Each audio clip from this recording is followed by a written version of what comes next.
Ang ano po, yung mga laging issue na naririnig, halimbawa po kapag anihan na yung mga warehouse ng NFA, yun po mga storage facilities, ano po yun?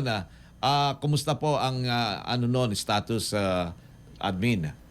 Nakaraan kasi ang naging challenge natin diyan ay yung napuno ang ating mga bodega, no? Opo. Tapos yung mga Mm. repair natin, hindi matapos-tapos kasi puno ang bodega, no?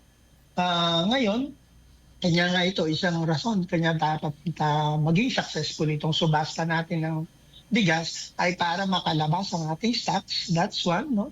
Pangalawa, para din makatulong, so medyo tumataas ang presyo ng bigas, makatulong, no, kahit paano.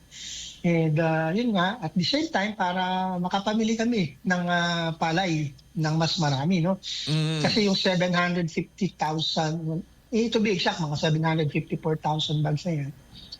Pag lumabas ng bigas na yan, ang katumbas na papasok na palay ay 1.5 million bags of palay. So, malaking tulong yan para sa ating magsasaka. Pagdating nitong, ano yan? Sa anong tawag po doon, admin? So, ang kinakailangang ma-dispose nyo po ay mga 754 plus bags ng o kaban ng ng bigas po.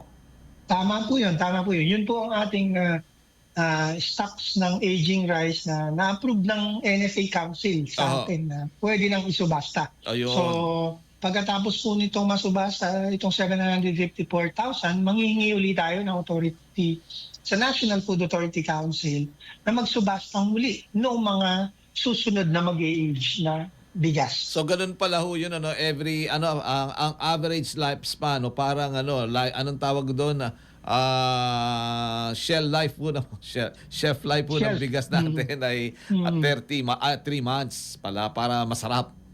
Ayun po ang ating kategorya. Basta 0 to 3 months, regular pa yan. Okay po yan, di laon yan. More than 3 months, yan na po yung tinatawag natin laon na or aging na. Laon,